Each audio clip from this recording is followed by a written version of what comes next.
Quando a pandemia começou a refluir, por efeito da vacina, muitos brasileiros saíram de casa, com lenço, com máscara e documento de vacinação. Mas saíram para quê? Para fazer tudo o que eles não podiam fazer durante o período do distanciamento social. Viajar, assistir shows ao vivo, visitar museus, curtir peças de teatro. Eu, por exemplo, fui visitar a minha Grande Matão. Se até eu, praticamente um recluso, ajudei a esquentar o turismo, que dirá das pessoas normais, né? O mercado de entretenimento virou uma festa. Mas agora, passados 3 anos, a euforia virou cancelamento em massa. Ao menos 18 festivais de música já foram adiados ou cancelados no Brasil em 2024. 9 eventos de destaque no ano passado ainda não anunciaram retorno, segundo o projeto Mapa dos Festivais. Popstars como Ivete Sangalo e Ludmilla desmarcaram as turnês em estádios. Por trás dos cancelamentos, há uma empresa em comum. Ela vem acumulando reclamações e problemas que resultaram em parte dos shows cancelados. Do lado da bilheteria, houve uma explosão dos preços dos ingressos e dos cachês dos artistas. O Rodrigo Ortega, repórter do UOL, que já nos encantou várias vezes aqui no podcast com histórias literalmente dos bastidores da música, está de volta para nos contar por que a bolha de shows estourou e quem é o culpado. Bem-vindo, Rodrigo Ortega. Obrigado, Toledo, por mais um convite. Sempre bom. Sempre ótimo. Muito obrigado a você. Eu sou José Roberto de Toledo e este é o UOL Prime. Toda semana a gente conversa com os melhores repórteres sobre as melhores reportagens do UOL.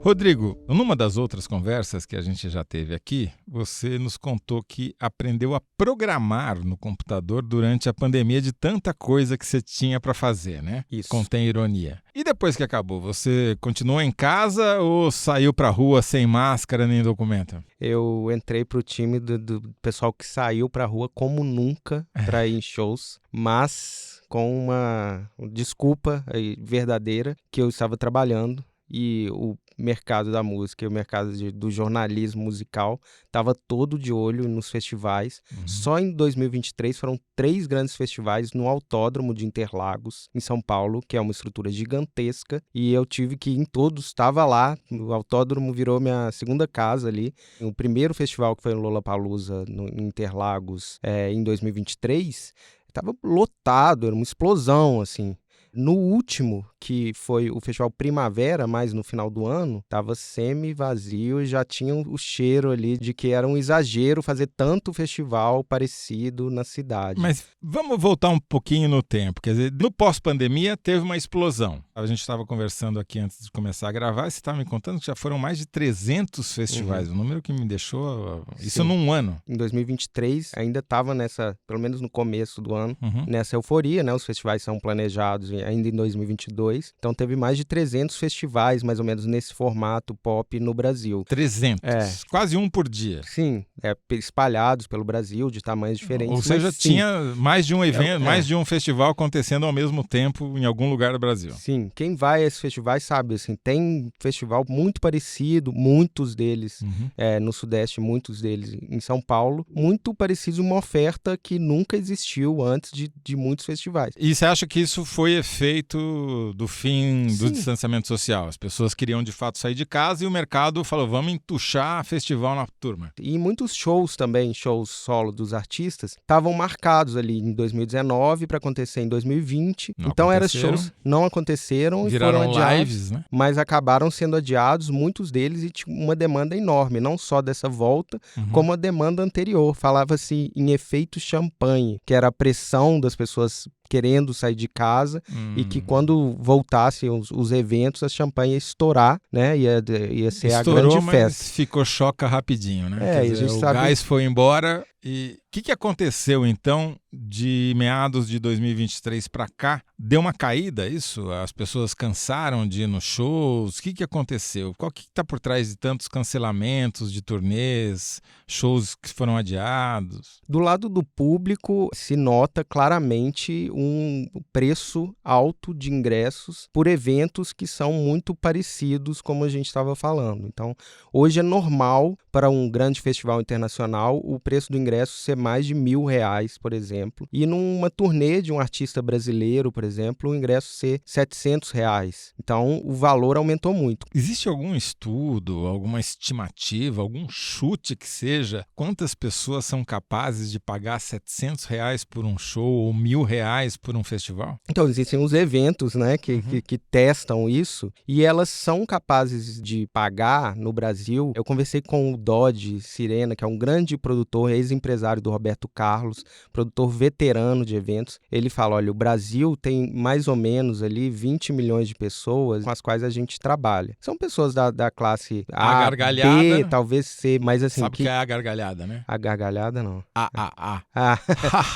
Não, tem também os eventos que se chama Triple A, que é um produtor que chama Phil Rodrigues. Exatamente isso, é Top Triple A, né? Tradução de Top Triple A para português é a gargalhada. Então tem um público brasileiro que é capaz de pagar, só que ele só paga quando é algo realmente muito especial, porque até quem tem dinheiro para pagar R$700 numa coisa nacional ou R$1.000 numa coisa estrangeira tem que ter realmente um motivo especial. No começo, só a existência de um evento era um motivo especial. Depois passou a ser uma coisa mais normal e realmente precisava ter uma volta de um grande artista, uma turnê de reunião, uma turnê de despedida, mas qualquer turnê estava cobrando isso. E ali é um custo alto dos artistas, o dólar não está tão favorável. Durante a pandemia, o mercado perdeu muitos profissionais que trabalhavam nos bastidores, que sabem fazer as coisas, foram trabalhar com outras coisas.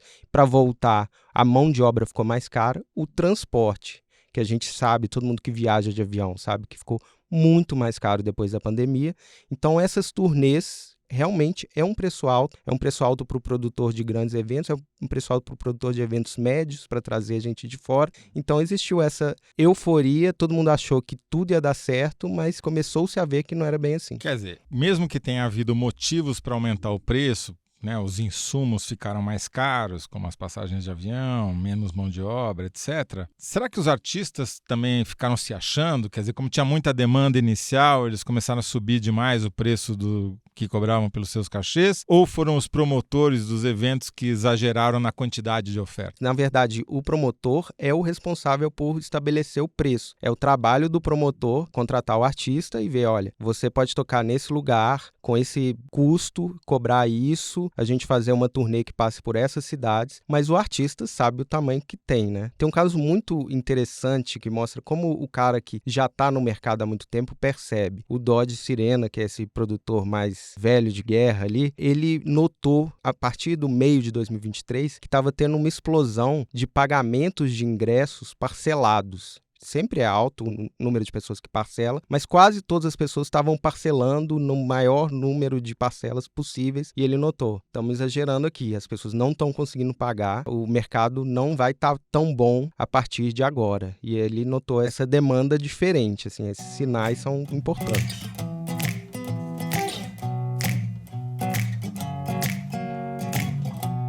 Já que você citou o Dodge Sirena 2 vezes, vamos ouvir uma frase que eu acho muito importante que ele tem a dizer. É o grande desafio. Como gerar conteúdo para manter os teus seguidores, atrair muito mais, sem que você te banalize. A grande maioria dos artistas que estão nesse desespero desenfreado de ter seguidores, acham que tem que estar se expondo. E isso, na minha opinião, é a contramão do que se deve ser feito. O Dodge Sirena, como o Rodrigo Ortega já falou, foi empresário do Roberto Carlos e é o cara que trouxe nada mais, nada menos do que o Michael Jackson e o Guns N' Roses, né, pro Brasil. Não vou colocar é duro colocar os dois na mesma frase, mas tudo bem. Rodrigo, a gente vê esse fenômeno na política, né? Que as pessoas com muitos seguidores, tipo a Joyce Hasselman, elas conseguem se eleger com uma votação recorde de uma vez e depois não conseguem nem sequer se reeleger se alguma coisa der errado, né? É um público volátil, é um eleitor volátil, que não consegue consolidar esse cara como um eleitor, né? Dá para fazer um paralelo com a música? Quer dizer, será que tem uma ilusão por parte dos cantores, dos músicos, de que você ter muito like e muita visualização dos seus vídeos no YouTube ou nas outras plataformas digitais é o suficiente para lotar estádios de futebol? O que está errado nessa conta aí? Eu acho que é boa a comparação com a política e talvez ainda mais dramático no caso da música, porque na política a pessoa tem que transformar aquele interesse que a pessoa tem nas redes sociais no voto, né? No final ela tem que gostar o suficiente, se importar o suficiente para votar. Na música ela tem que achar que é uma ocasião especial o suficiente para não só ir lá, como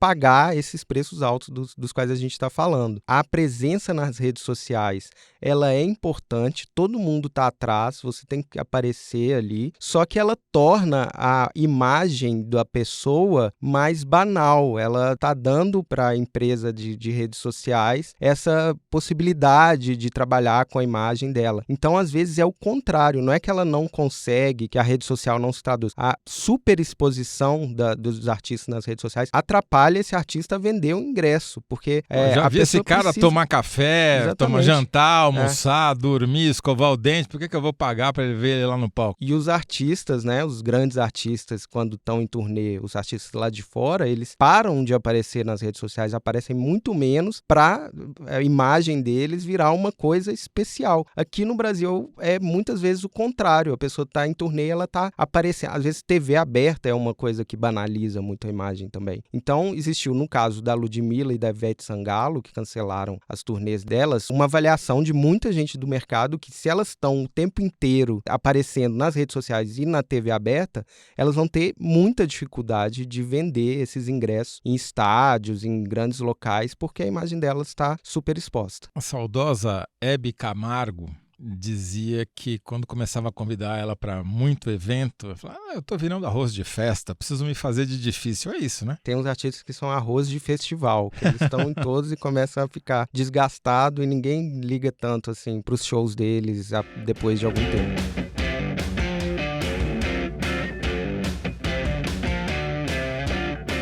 Agora, e para os fãs, essa onda de cancelamentos, o que significou? Eles sentiram falta, ficaram decepcionados ou nem perceberam? A cultura do cancelamento ali ganhou outro sentido ali para os fãs. O primeiro resultado foi o preço. Para muitos, o que se comenta e as pessoas, os produtores mais experientes, é que eles passam a ter que escolher entre esses eventos parecidos e muitos ficam vazios, assim, o público não está respondendo mais. Distribuição de ingresso, promoção, isso acontece e tem acontecido muito, então o público... Estão flopando, para usar um termo cringe aqui. Agora, ainda existem turnês de sucesso, por exemplo, a turnê dos Titãs, que era uma formação original, né, há muito tempo não tocava e que seria só nessa turnê as pessoas veriam.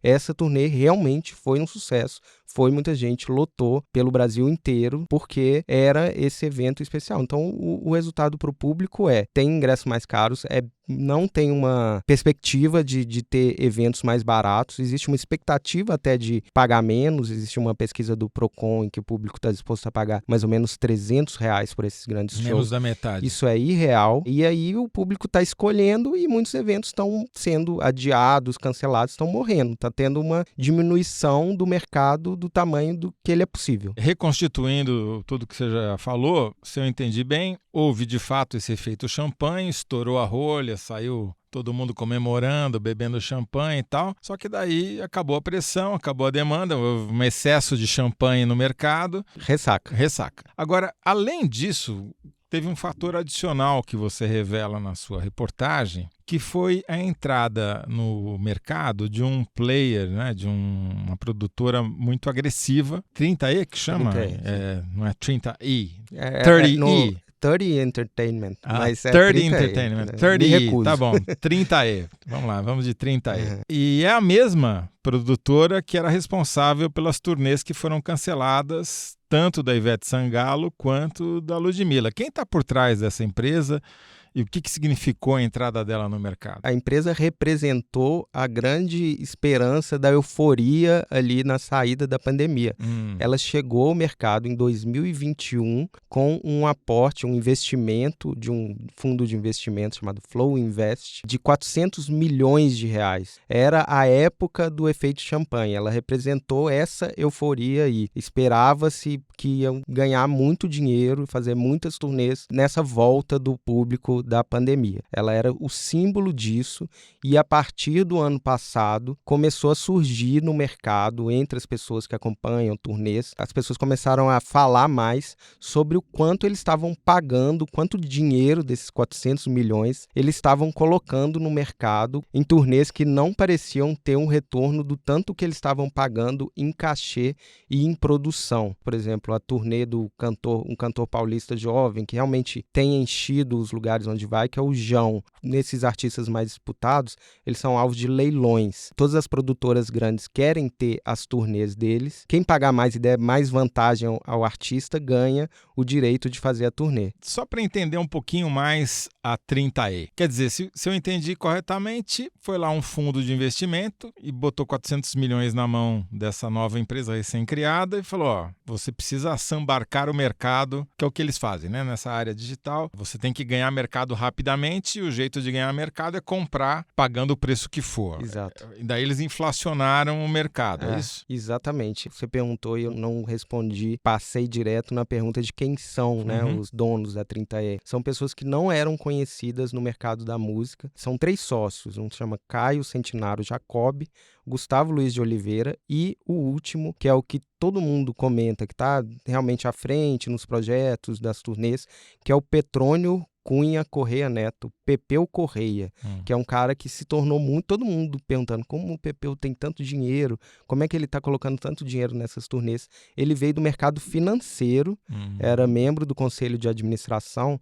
da JHSF, que é uma empresa realmente grande do setor imobiliário. Então o cara da Faria Lima com esse pensamento. Literalmente, tá aqui do lado, a gente tá alguns quarteirões de distância. Exatamente, que conseguiu um financiamento de um fundo da Faria Lima para colocar, porque na época, né, lembrando 2021, juros baixos, não foi só nisso, a música foi alvo dessa tentativa de investimentos para ter um retorno que parecia ser grande e no começo foi realmente grande. Então essa chuva de dinheiro, né, começou a aumentar e as pessoas começaram a comentar, será que vai dar conta? Será que esse investimento vai retornar? Essas turnês estão ficando muito caras, a ponto de uma grande produtora, isso nas internas, ter decidido parar de competir nos preços com a 30E. Uma produtora grande, a T4F, falou, se a gente ficar tentando disputar quem paga mais com eles, a gente vai pagar um preço irreal. Então vamos esperar e ver o que vai acontecer. E o que aconteceu? O resultado que se viu disso mais claro e foi muito impactante para o público é que no mesmo dia, a Ivete Sangalo e a Ludmilla, que tinham grandes turnês megalomaníacas em estádio, rodando pelo Brasil, anunciadas com pompa, elas cancelaram as suas turnês, que eram feitas pela 30E, no mesmo dia. Por motivos de logística, produção, a Ludmilla in the House turnê que a gente ia fazer em comemoração aos meus 10 anos de carreira, ela precisou ser cancelada.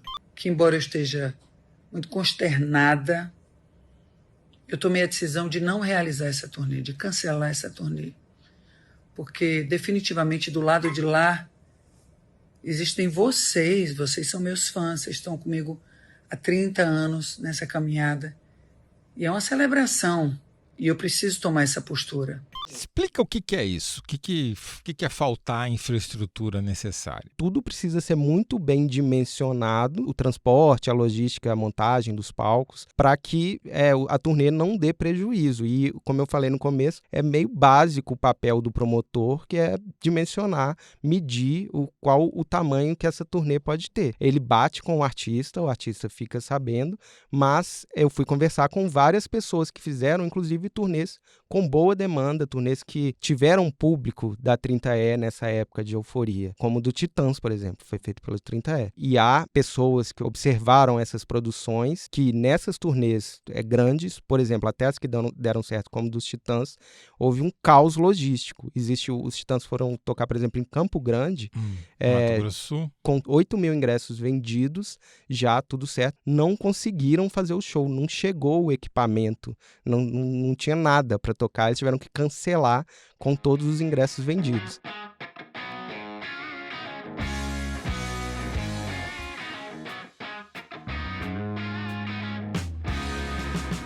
Quantas pessoas estão envolvidas numa turnê de uma Ivete Sangalo, de uma Ludmilla, de uns Titãs, assim? Estamos falando de alguma meia dúzia, algumas dezenas, centenas? É difícil, eu não sei o número, depende do tamanho da turnê. Uma coisa que dá para falar é que existe muitas pessoas contratadas para pequenos trabalhos durante o show, muito freela, e freela local. Então a 30E, por exemplo, ela tem problemas com o Ministério do Trabalho, isso o UOL apurou, que ela tem 2,6 milhões de reais de multas trabalhistas. Isso até acontece com produtoras. Elas são vários contratos de trabalho temporários ali. Nem sempre são fáceis, né? Estão dentro da regra. Certamente são centenas de pessoas trabalhando nas grandes turnês. Teve artista que ficou sem receber, não? Teve artista que ficou sem receber. A gente falou em off com gente do NX0, que é uma grande banda, também estava fazendo uma turnê que não era normal, Despedida teve demanda e estão cobrando 3 milhões de reais de shows que foram feitos em dezembro, que até a gente publicar a reportagem não tinha sido pago, além de fornecedores relatando que a 30E não tinha pagado a eles ainda. Mas qual que é a moral da história, então? Claro, teve uma ressaca que foi geral para o mercado, mas aparentemente essa 30E, que deu um passo maior que a perna? Sim, exatamente, é o que todo mundo fala. Tem uma pessoa experiente que trabalhou numa das turnês, fala, eles foram mirins, eles tinham dinheiro, mas não tinham a equipe e a ideia de que aquele trabalho seria grande. Você conversou com eles? Eles disseram o quê? Eles não quiseram falar. Até o último momento, a assessoria de imprensa estava ciente de que a gente mandou todas as perguntas em relação a isso, mas eles não quiseram responder. Em alguns casos ali mais graves, que são o cancelamento da Ivete e Ludmilla, o comunicado deles era de que, principalmente em relação à Ivete, que o problema foi de demanda, dando a entender que ela não tinha vendido o ingresso, que a culpa era dela. Tem uma frase boa de um produtor experiente falando: eu acho que os dois lados tomaram o mesmo chá alucinógeno de achar que a Ivete ia conseguir lotar tantos estádios, eram 30 shows de estádios ou do tamanho de estádios pelo Brasil.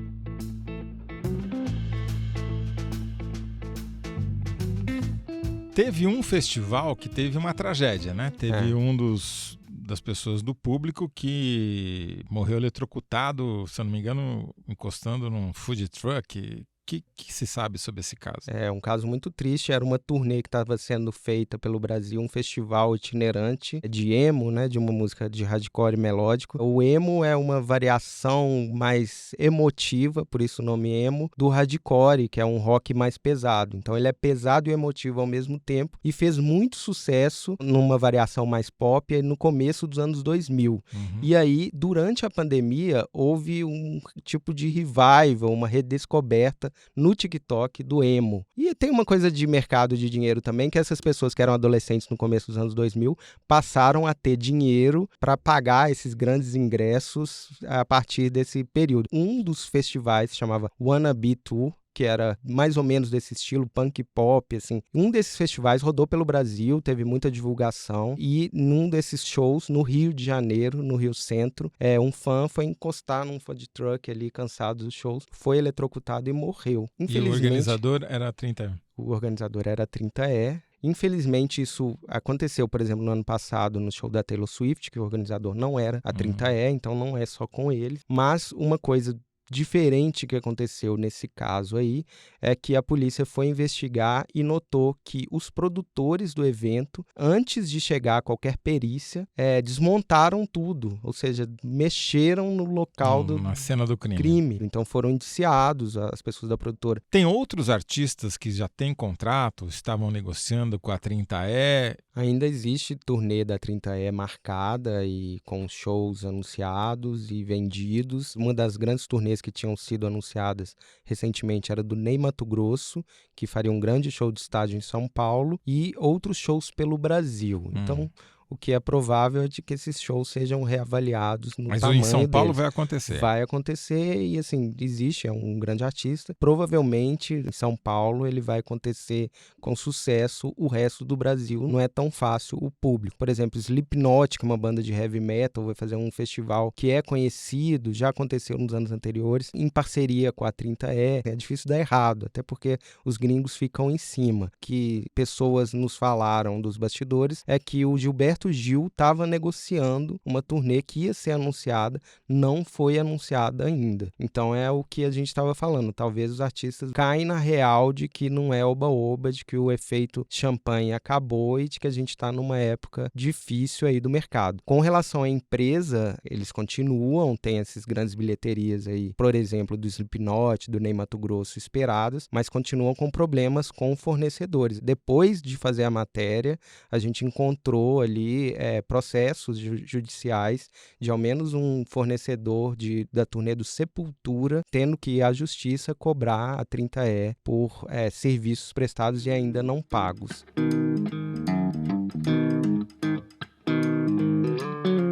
E daqui pra frente, quer dizer, já teve a fase da champanhe, já estourou a champanhe já ficou choca, já cancelaram os festivais, os shows, as turnês. O que dá pra esperar daqui pra frente? Porque os músicos, os cantores, os artistas estão no mato sem cachorro, né? Porque não vende mais disco, não vende mais CD. Eles recebem de direito autoral um centavo do centavo do centavo do centavo. Quer dizer, vamos ver do quê, já que se não tem nem mais show e turnê que dá dinheiro? Toledo, é um cenário assim que combina com o que está acontecendo no resto da música e no mundo. Existe entre os artistas a gargalhada ainda um cenário de que as pessoas querem ir nos shows e pagam, mas são muito poucos nesses grandes que realmente enchem estádios ali, o Coldplay, ou Madonna, ou Paul McCartney. Um dos produtores grandes com quem eu falei ele falou, nos artistas AAA tá ok, mas ele falou assim, olha, talvez conte no dedo das mãos o tanto de artista que realmente enche estádio no Brasil. Para a grande maioria dos artistas, dos produtores,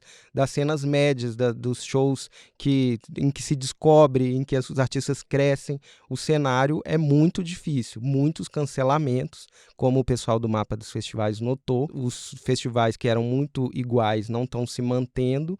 Então, o que existe de conversa no mercado é que esses festivais vão ser selecionados. Realmente, os que tiverem uma proposta muito diferente, os que tiverem um motivo para o fã pagar esse ingresso provavelmente não vai diminuir, ele vai se manter. O Brasil tem a vantagem de as empresas ainda patrocinarem e apostarem na música. Então as empresas muitas vezes querem estar lá, então ainda provavelmente vai existir esse apoio das empresas, mas não na proporção que existia. Muitos eventos médios vão continuar tendo essa dificuldade. Um dos produtores, que é um colega nosso também, jornalista, André Bacinski, que também é produtor de música, falou, é difícil convencer um artista a fazer um show para 600, 700 pessoas. Ele quer fazer a Marina da Glória para 8.000 pessoas, nem que seja num festival. Talvez os artistas vão cair na real, ainda não se sabe se vai um mercado pequeno, médio e mesmo que não seja super grande, vai sobreviver.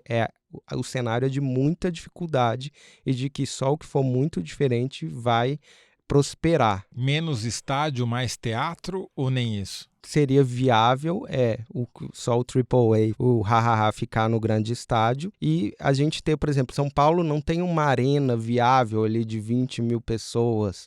Isso é uma coisa incomum para uma cidade tão grande com tantos shows. O artista tem que ir, às vezes artistas que não encheriam estádios têm que ir para o estádio porque não tem uma arena fechada, um lugar para fazer um show que hoje se considera grande, mas é médio também, de 20, 15 mil pessoas. Essa megalomania ainda impera, mas talvez com essa derrocada aí de muitas turnês representada pela 30E, mas não só vivida pela 30E, pelo mercado inteiro, os artistas caiam na real e dentro dessa seleção de eventos que não será tão grande quanto os 300 festivais do auge da euforia, talvez elas, nessa diminuição de eventos, consigam sobreviver, mas todos os produtores relatam. É um cenário difícil. E a Ludmilla e a Ivete Sangalo têm show previsto ou vão ficar em casa por enquanto? Teve uma coisa interessante, é que a Ivete, logo depois, uma das notícias que se deu dela é que ela deixou de ter um programa marcado na Globo. Então ela recolheu a imagem dela, talvez pensando nessa análise de voltar a valorizar. Mas eu perguntei pro pessoal que estava por dentro da turnê inicial, ela não tem plano de retomar a ideia de fazer estádios porque não é viável. Eles não falaram que é porque não é viável, mas todo mundo avalia que não é.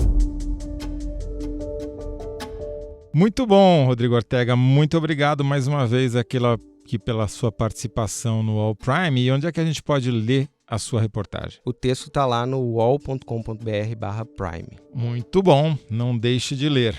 Obrigado a você que ficou conosco até agora. Eu sou José Roberto de Toledo e faço a apresentação do podcast UOL Prime. Conversei hoje com o repórter Rodrigo Ortega. O roteiro é do Luiz Fernando Toledo. A montagem é do Lucas Zacarias. O desenho de som é do João Pedro Pinheiro, que também é o autor da trilha sonora original. A trilha sonora adicional é da Epidemic Sound. Coordenação, Lígia Carriel e Caroline Monteiro. O podcast é um produto do UOL Prime e o Diego Assis é o gerente-geral de reportagens especiais. A supervisão é do Murilo Garavello, diretor de conteúdo do UOL. Até o próximo episódio.